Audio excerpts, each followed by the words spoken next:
Inihahandog ng PUP Department of Performing Arts at Bangkas Productions ang Pitik Bula, isang pisikal na pagtatanghal. Halaw sa tao ko, dulang may isang yuto ni Maynard Manansala. Isang malikhaing thesis ni Nobel Ignali para sa direksyon, Danica Reyes para sa dramaturhiya, Frances Cagurangan para sa disenyo ng kasuotan, Alfon Crieta, Kyla Giuquino, at Marian Morales para sa pagganap.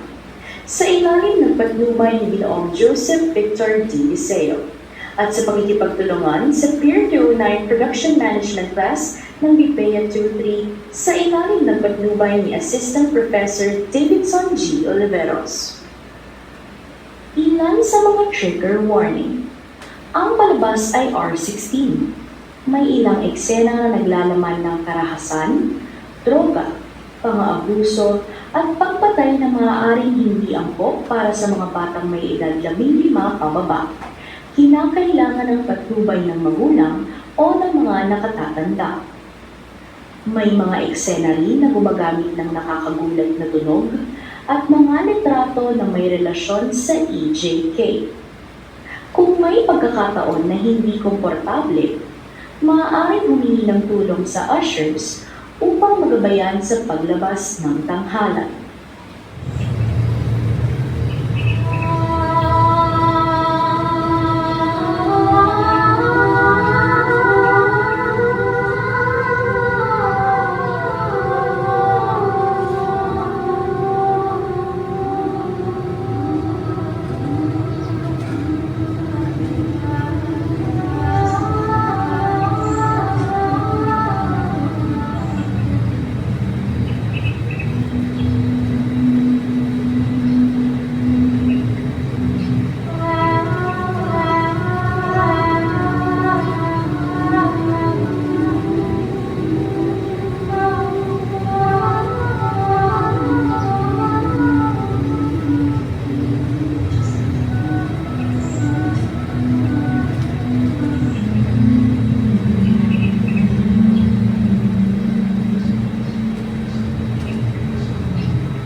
May 9, 2016, idineklara ang pagkapanalo ng dating Pangulong Rodrigo Duterte na may higit 16.6 milyong boto ng mga Pilipino.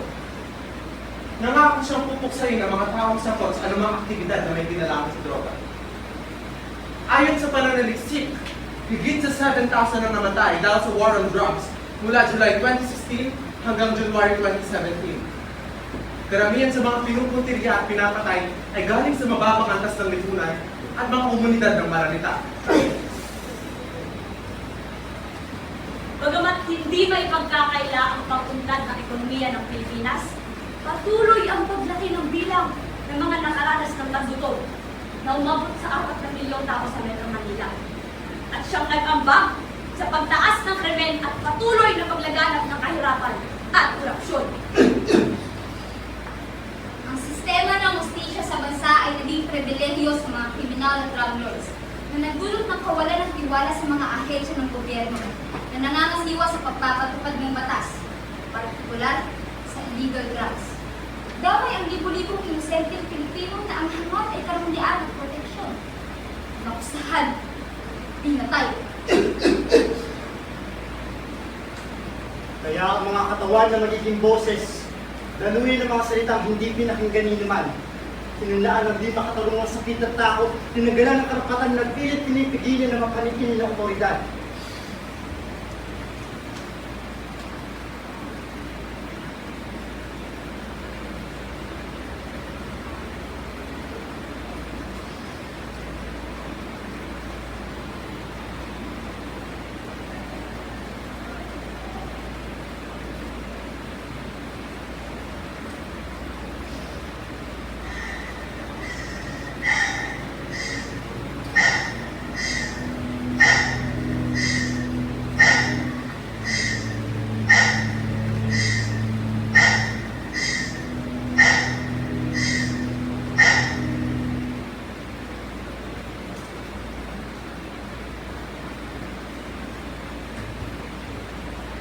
Hello guys!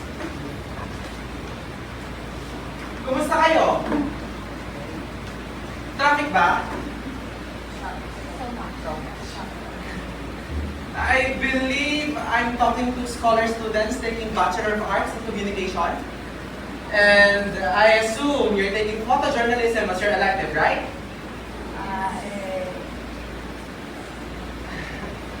Okay, so let me start with a question. If you were to choose, what would you guys like to cover?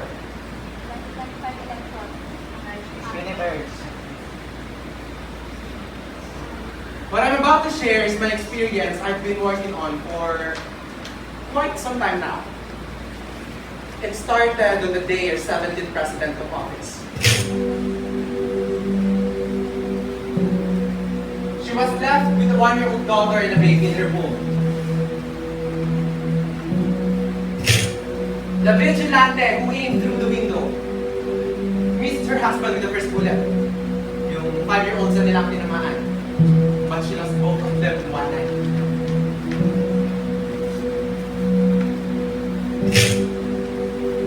What do you think was going on inside her mind? Bakit niya pinili pumunta siya? Was she seeking refuge? Hindi gaya ng ibang shoot, yung ganyang moment, one take lang. Hindi naman ulit. Yan ang dapat makapture ng photo. Kaya dapat mabilis. Alis to. Another thing a photog has to learn is how to squeeze himself on the ground. Do you guys think the LRT, MRT? Yes! Dapat ganun. Dapat sanay kayo makipagkikitan. Hindi tatabi mga pulis at fellow photo para may maganda kayong shot. Kanya-kanyang diskarte yan. Unlike writers, we photos don't have the luxury of words. You wanna know what Nanay Mary was saying at that exact moment? Kaka-16 pa lang ng anak ko. Pinatay nilang parang manok. Pinatay nilang parang hayop. You'd even think it's scripted, pero hindi. Now, how those poetically moving lines can be translated into a photograph is a challenge. This one has an interesting story. Nagkalastakpan ako para makaakit sa bago dyan, makauna lang. focus ng lens sa mukhang inalisan ng packaging tape. Yun. Pagdating sa editing, ginulat ako. Shit! Alam niyo yung patay na naabutan mo yung huling expression ng buhay sa mukha niya? Ang linaw. Hindi messy. The victim bleeds internally until he dies. Akala ko nga dati sa tinagal-tagal kong nag-cover na ito, desensitize na ako. Ito, pagdating ko sa site, itong nasa kanan ng inabutan ko. Ginalagit ako ng tambay. Gusto ko naman ng original at hindi pirated. Pinakita niya sa akin yung kuha sa cellphone niya. Itong nasa left. You may see the difference? Yes.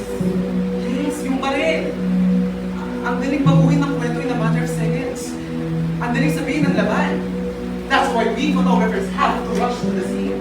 Kung ano kasi maabutan, yun ang makukuha niya. Kung ano makita ng tao, yun ang tutok sa kanila. When I was your age, nung staff photo pa lang ako ng student publication, lagi ako nakipag-agawa ng team. Demo ng student sa lansangan. Nabiting construction ng building sa university. Kato napasok na ako sa Jaryo. I know, I did everything I should. Not only to keep my job, but also to grow in what I do. Tanggap lang ang tanggap.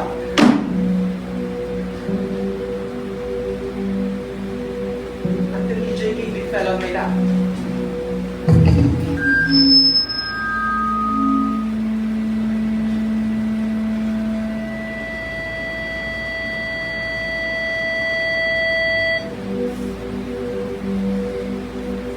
You may have heard of Michael Sharon. Anyway, pagdating namin, yakap na si Michael ng babae umiiyak. Wife niya, si Jenny.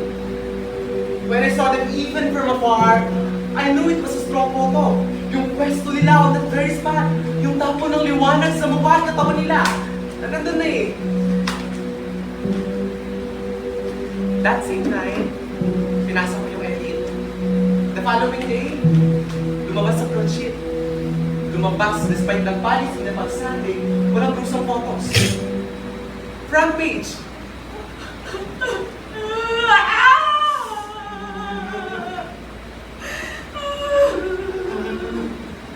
They call it yata. Sabi ng photo friends ko, pare ito na yun eh.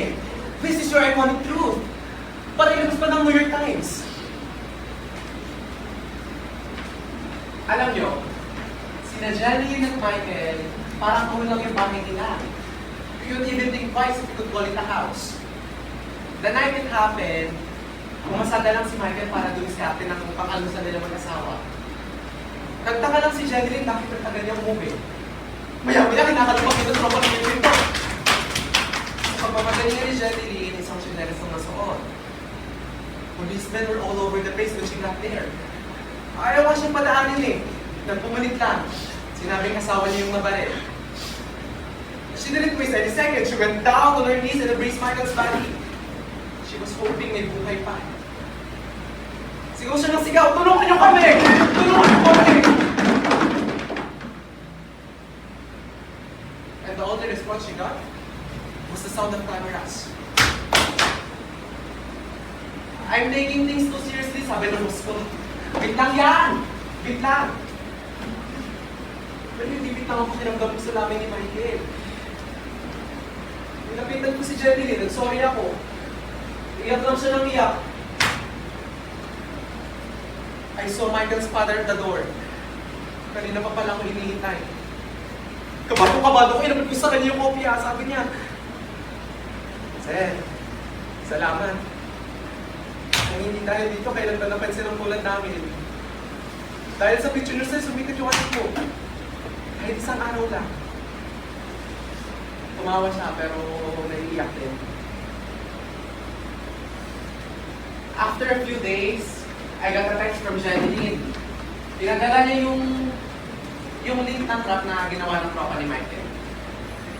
Hanggang kailan matutong isa ng dugo at ay pagdila. Nakakalungkot pag Labis ng pagtulo ng kandila na tinatayo sa bawat nitso na sinasara. Sinuuna sa likuran ng itim na nakamaskara. Ang likitil ng buhay, daig pang ating maghilala. Bumabaril na lang bahala na kung saan tumama. Basta maisag pa lang ang kota na 5 katao. Huwag dapat nilang mapatay sa paraang 5 katao. After this, kinasign ako sa ibang bitang boss ko. Tinanong pa nga ako kung mahiling daw ang tulog ng bangkay na nakikita gabi-gabi. They asked me to cover Senate hearings. Yes, yun sa amin. Even in the festivals. Then I started to have sleepless nights. You know that feeling when you're not doing what you believe you're supposed to do? Ganun, hindi na lang ito masabit sa akin. I've shared.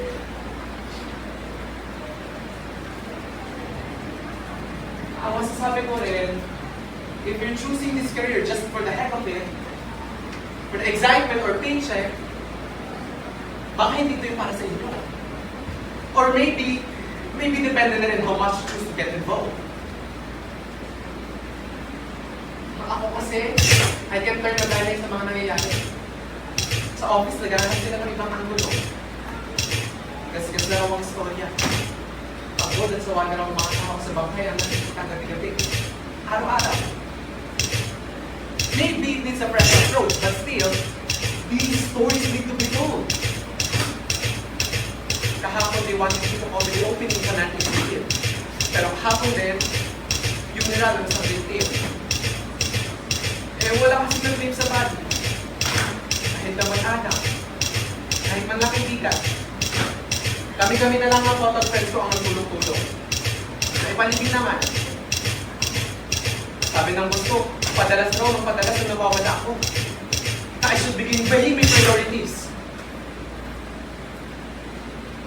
Siguro ma. I'm sure I will resign.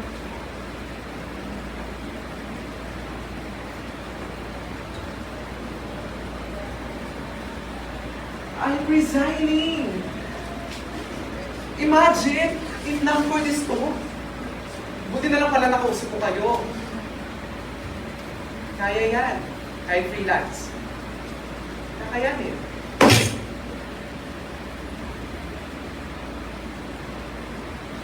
Ngayon ko na lang kasi nabalikan ng mga photos. Lahat. Magkakasama.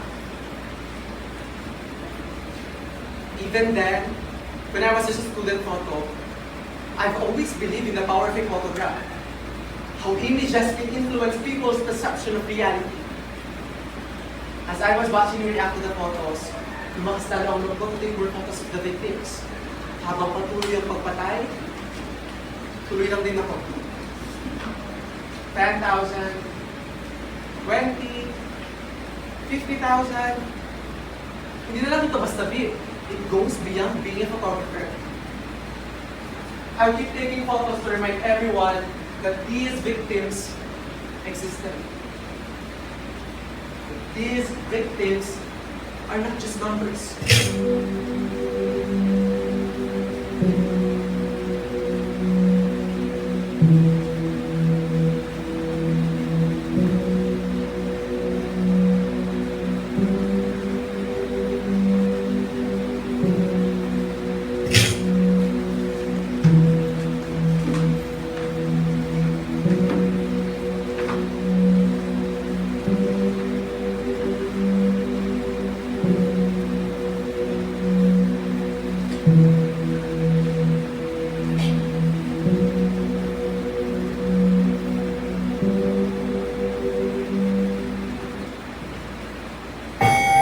Noong 2016, nilabanan namin ang 2 antas ng kawalan ng pananagutan. Ang una ay ang digmaan kontra droga. Ang digmaan kontra droga ay naging digmaan kontra mahihirap. Meron kami isang grupo kumaalis sa gabi. Babalik na lamang sila na hindi bababa sa 8 patay na katawan. Sa bersyon ng gobyerno, nanlaban raw sila. Ito ang extrajudicial killings o ang pagpatay. Ang ilan ay iniiwang nakahandusay sa kalsada, naliligo sa sariling dugo, o nakakalat na lang kung saan. Nagpumunta sa bahay ko at nagsabi sa akin, puntahan mo ang asawa mo dahil pinatay siya. Binili siya ng maraming beses ng mga pulis. Pagdating ko, naroon ng mga pulis. Nakita ko habang kay Robin kasama ang asawa ko. Ang dami ng pulis na pumasok dito sa bahay namin. Yung isang pulis may hawak na papel. Sabi, oh, tuwat si Tisoy, isa lang. Yan yun. Diyan ka, may pato ka sa ulo. Pagbabalik nila yung anak ko. Wala silang hawak.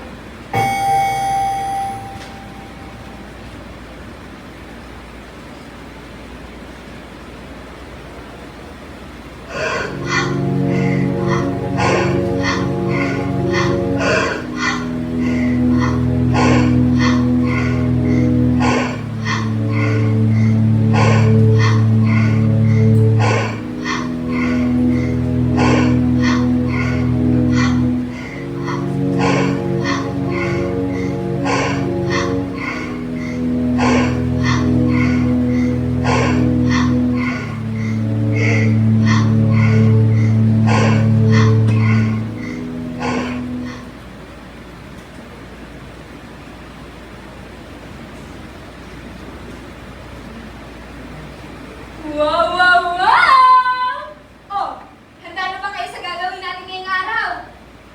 Paalala ko lang mga kabarangay, hindi bigay program ang pinuntahan nyo dito ah.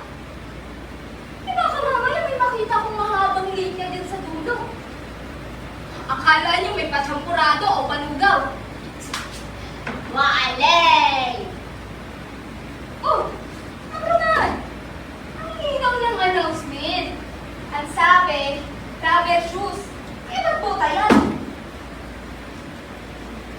Wala kayong rubber shoes? Oo, pag kayo na-injury. Nakakalaman si Padong! Kahit anong suot, isnodyan pa rin ang alay ba? Ah, ganun! Ako pa, masakit akong magsalita. Bathroom hats lang, Padong. O, sige. Stress muna tayo. Wala, tinatin ang mga buto. Sa exercise man lang eh. Mabanat kayo mga buto nyo. Basta, lahat na nandito, yung mga nagparista lang ha. Kita nyo naman kung kinakaano tayo di ka po. O, ayos ba kap? Basta, lahat na nandito, yung mga nagparista lang ha. Isipin nyo na lang kung paano kayo kasunod dahil may mga ganitong programa ang gobyerno. Basta, ang mahalaga eh, may papawis mo lang yan. Magiging okay rin kayo. Promise. Sadya! Pasok!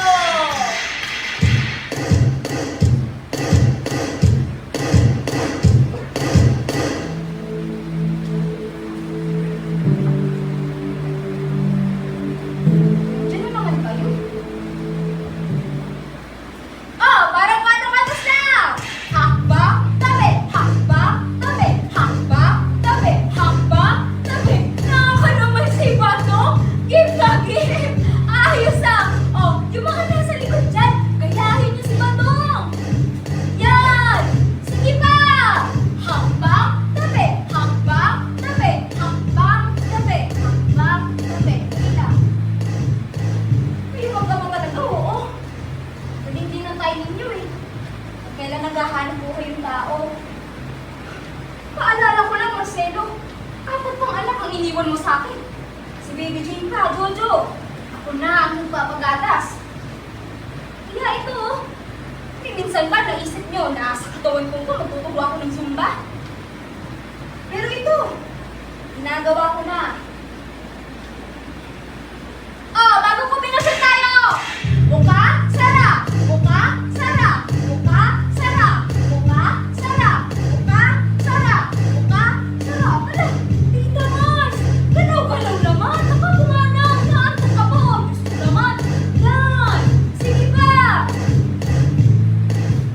Makatingtig ka naman, Marcelo. Parang may suklam. Nalalaswaan ka sa suot ko. Aba, buti nga eh, mas balot ako ngayon kaysa nung gabing akyatin tayo ng gabing 5 pulis. Para at least mulaw-law lang ang suot ko nun. Ayoko naman talagang bumaba rin eh. Lalo na nung nakita ko kayong pinalunod ni Jojo at pinahawak ang mga kamay sa bato. Kaya lang, bumaba na ayaw namin madami naman. At, sexy naman daw ako. Tadasay! Tadasay! Tadasay! Yan! Dapat nag-iinit ang mga katawan natin ngayon. Hoy! Hoy, Marcelo, anong hinihiti-ngiti mo dyan, ha? Isa ka pa, Jojo, ha? Aba, kahit patay na ako pa rin ang nanay mo. Kumanak ka. Nakakaya kaya yun. Hindi ko alam kung nahihiya ba ako dahil nagmumatay ang kanang kriminal. O dahil halos wala lang sa plot. Pagdating sa barangay, nagtanong sa akin kung narinig daw ba ako. Tsura ko raw kasi. Bakit ako nagkikagawad? Eh, magkano naman ako sa nila, kaya lang. Wala raw talaga silang magagawa eh. Bumalik ako sa eskinita natin. Ang bilis. Pinatay ng mga pulis lahat ng ilaw sa poste. Lalo kung hindi makapasok. Puro sulo! Puro sulo! Nakasakali ako nun sa kabilang barangay. Kaya lang, nasa kanan pa lang ako sa malulunagad sa akin sa Asia. Nakita ang cellphone. At tingin ko, laman natin kayo ng balita. Mag-ama ng laban. Sabi. Kakala, kapangalan lang siguro yan. Wala naman ako babalik sa atin. Surrender! Surrender! Let's surrender! Surrender! Let's Marcelo, Jojo! Tumapit ang mga kayo kung ayaw niyo umalis. Ayoko! Sinabi ng ayoko nang balikan yung pangyayari ng gabing yun eh.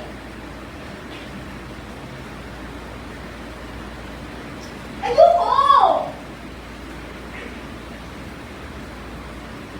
Ayoko sabi eh!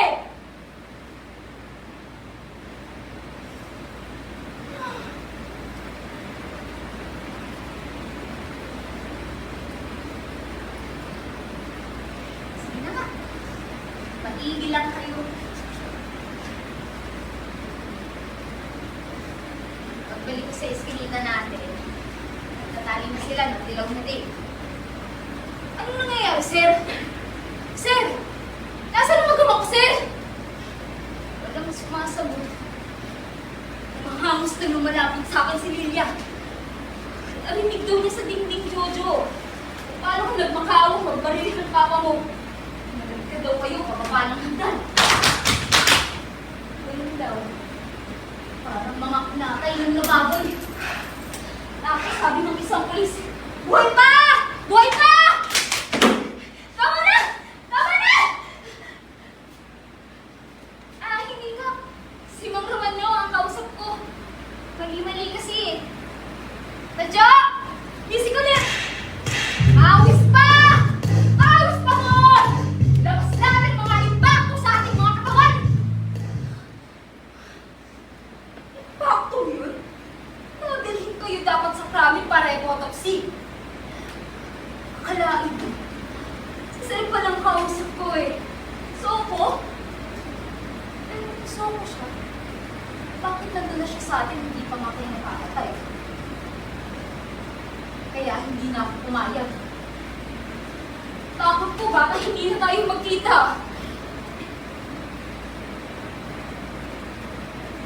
Marcelo, dahil ba 16 na araw ko kayong tinuro, pinapatanggal lang ang mga kaluluwa nyo?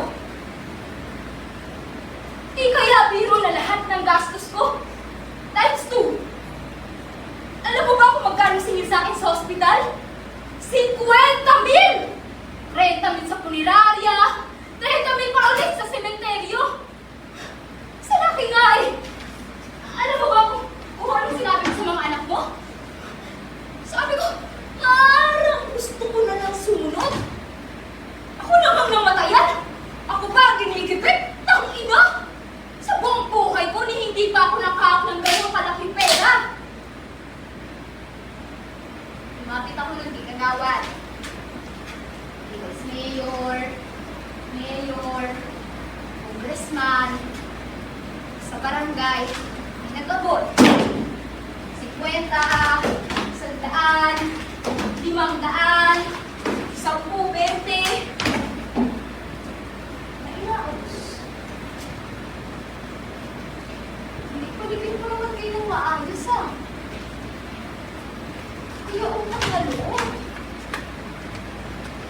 Alam niyo naman gusto ko kayo makasama. Gusto ko kaya kayo. Pero mas gusto ko kayo matahimik. Paano ba kayo matatahimik? Eh ako! Paano ba ako matatahimik? Ba't bang anak ang bubuhayin ko, Marcelo? At ako ko bang si Baby Jane Jojo? Si Bunso, nagmahala naman ng gamot sa puso. Dalawa kayong matuwa sa buhay ko ang nawala. Hindi ko madali, tangina!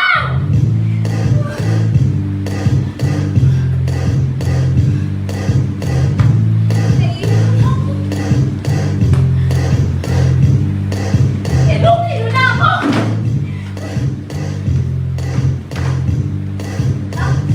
Sige, may ko na kayo. Binigay na tubig. Yan.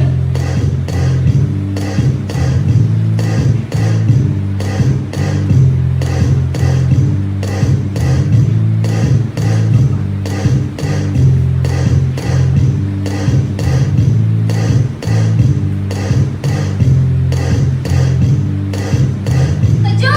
Tadyo! Ito music! Kak? Kak, sandali! Hindi dapat galing na naging ending yung magawa ko.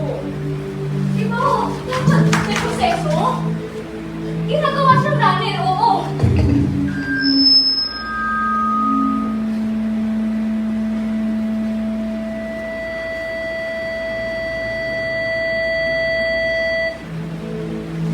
Pag may kumuha ng halagang 500, siya magdi-deliver nun. Pag may natira, papatira yun sa kanya. Eh, pag tumanggi siya, sasabihin hindi siya marunong makisama, hindi na uulit yun. Ano ba eh? Doon na lang siya kumikita kahit pa paano. Wala naman ko alam na masakang hanap buhay si Marcelo eh. Hindi pa nakatapos ng elementarya. Eh, syempre yung tao, nahihiya rin sa akin. Ako lang kong babae. Ako ang laging sumarakit.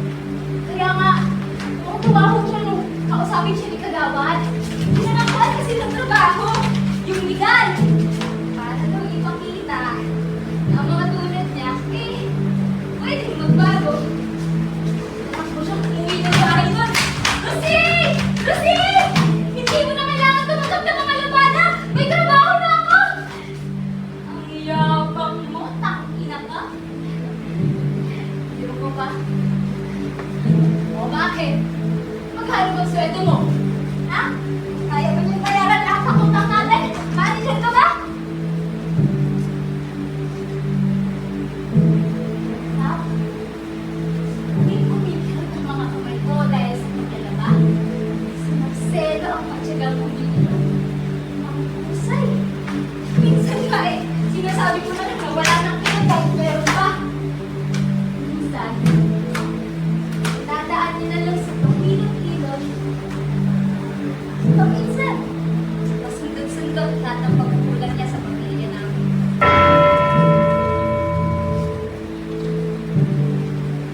Ang anak ko naman si Jojo, naman ang pagiging sweet ng tatay niya. Yung binata ko, itataya ko ng buo itong katawan ko. 100%! Hindi adik si Jojo. May pagkapilyo, oo. Eh, nadisgrasya nga niya yung shota niya eh. Pero, pinanindigan naman. Kaya, napasok sa tingin eh. Alam mo, ma'am, sa tuwing may service, makakakain lang yan at tapos lang ang hilaan. Kung, kinatira. Nagmamalaki niya nga sa akin yung specialty ng boss niya eh. Pansit Canton! Isang beses, ginising pa ako niyan. Madaling araw. Ayun, nabulyawan ko. Sabi ko, sila ulo ka? Nakikita mo natutulog ang tao, gigisingin mo ba? Kain ka muna, pansit pa. Habang mainit. Sa sarap hanap pansit. Wala ang galit ko. Parang magic. Saka ko lang naalala na. Ikaw ba na? Kumain na? Okay lang ako ha. Kumain ko lang na yan. Saka ang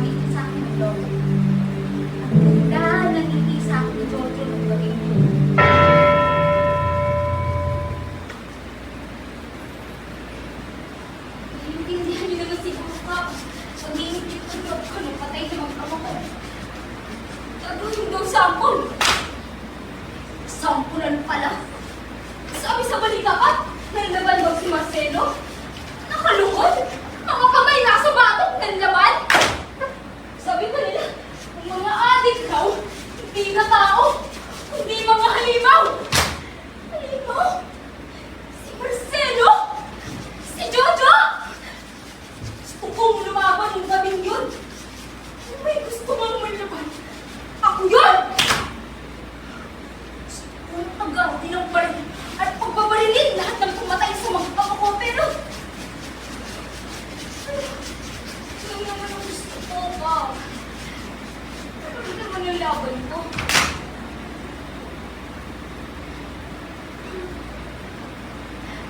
Iba nga.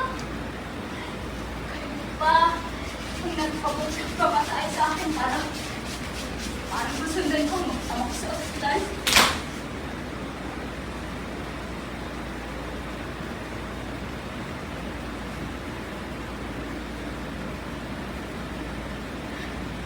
Tao po ang mag-ama ko nga! Tao po!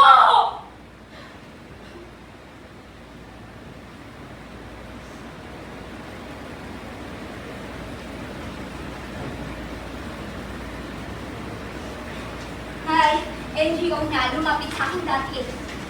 Daraw silang tumulong sa mga pamilya gustong magsampa ng kaso. Hahanapin ko sila. Lalapit din ako sa media kung kinakailangan. Basta lahat ng pwede ko hinga ng tulong na lapitan ko na. Papatayin ko na ang ila ko. Papatayin ko na rin ang takot sa dibdib ko. Walang iwan na. Walang atrasan.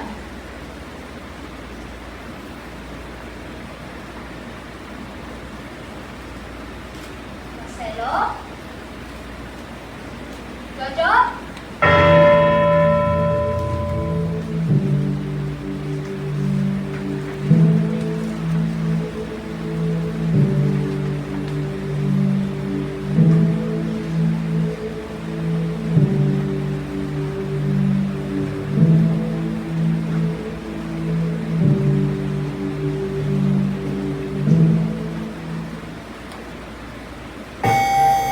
Noong nangyari yun, di namin alam anong gagawin namin. Takot na takot kami.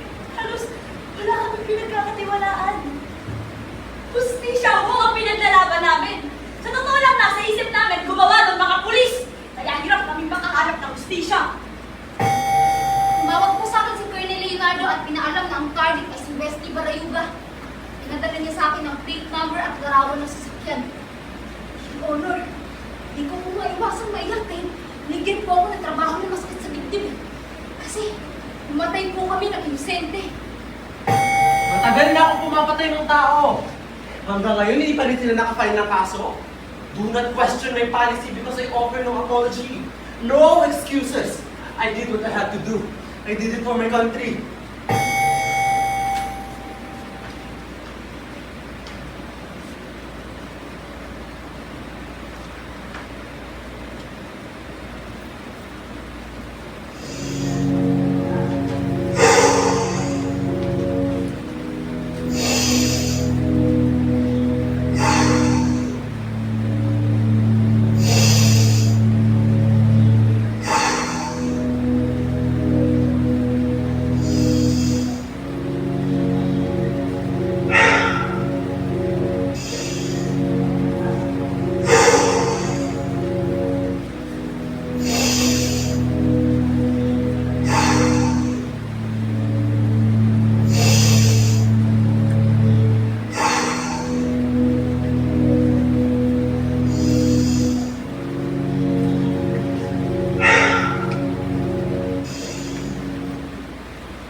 hindi talagang kumapit ang dugo ng mga dukit, oh. Ina, nabibili ko lang ito, ah. Binyagan agad.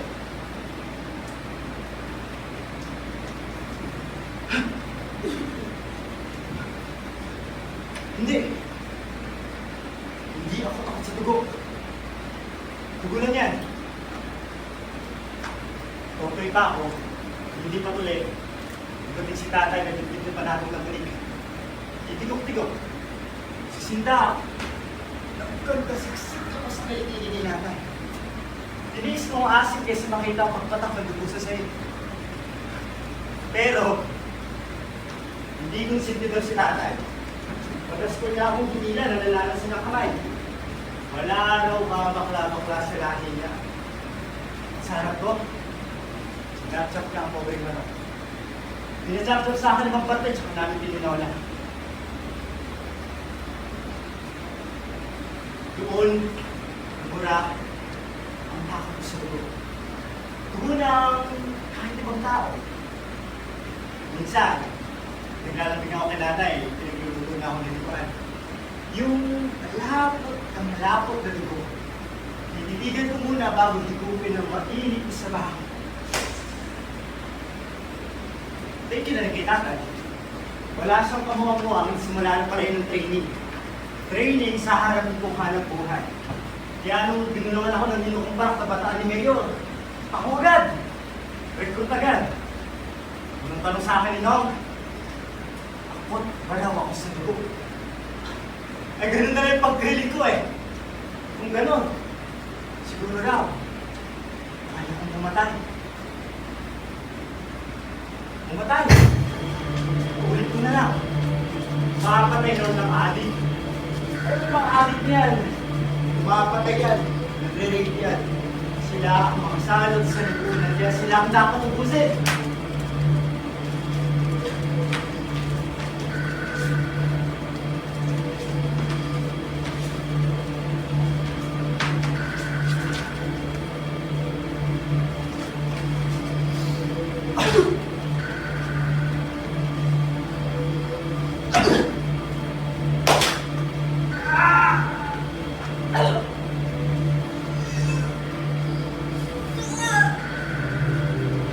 Ah!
ginagawa ko.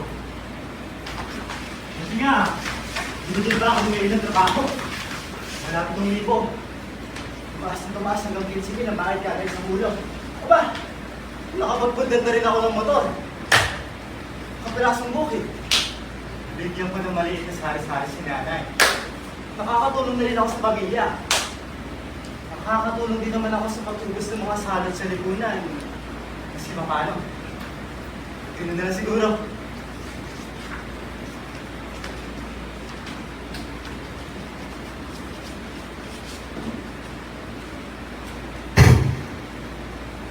Ano ho, ma'am? Bakit maraming napapatay? Oo. Sa katunayan nga ho, kukunti na lang kumpara sa dating Dati ho, nasa 30 kada isang araw. Ngayon, 20 na lang kada buwan. Kaya lang, gisgas na gisgas kasi yung PJK ngayon, kaya parang kung sumasama ang tingin ng iba. Ano ba babago?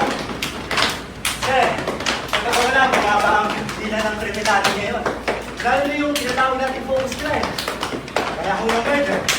Kasi, sa mga aking buo, nararamdaman niya naman po siguro bumalik ang takot at respeto ng mga tao sa batas. Nanahim ko mga drummers mula ng malugtong ang presidente walang awa kung magpapatay. Pati nga maker ng mga putang. Ay, sorry ho. Ano kong masasabi sa presidente, ma'am? Salamat. Masasalamat na suportado ko ng presidente. Hindi naman kung sa panunumbat eh. Magkano lang din naman ho ang kinikita namin. Mas kapag may operasyon, laging nasa binig ng kamatayan ng buhay namin. Eh, ma'am, sa totoo lang, tapos tayo ng 40 minutes sa kapulisan ha.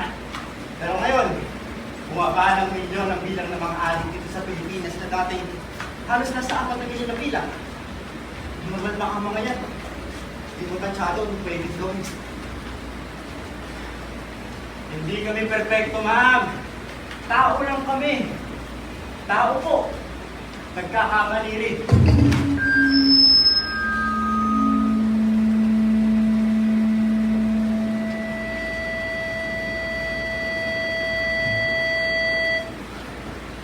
Sabi nga ng chief namin, hindi kami mamamatay tao. Hindi kami butcher. Sa totoo lang po, sinabang pa rin lang namin ng aming pupulin para sa bayan. Ngayon kanina ho, yung agaw ng bilhin ng suspect. Ano ho? Bakit may hirap lang ang napapatay?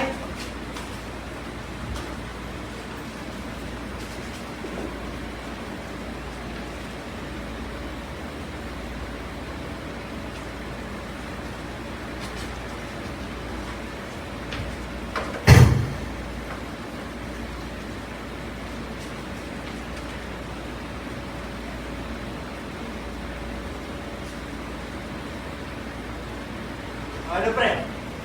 Kamusta? Patay na yung matanda? Sige.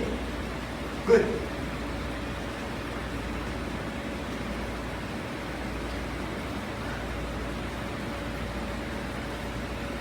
Sige pre. Pabalik na ako dyan.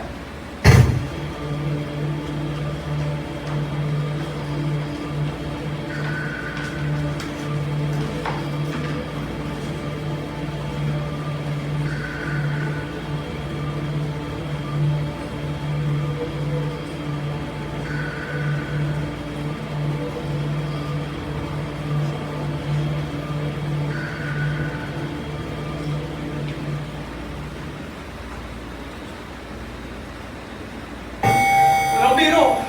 Kailangan ko na bumasahe! Tutuwanan lang! Papatinin nila ako! Pinagin nila ako ng palugin hanggang bukas! Tama na po! Nahigsap pa ako bukas! Tutulog po kami nang may narinig kami 5 butok ng baril. Nakita po nila yung kuya ko, nakaluhod. Nakasugsug ang ulo. Dinala po namin sa ospital pero hindi na po eh. Death on arrival.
Ano?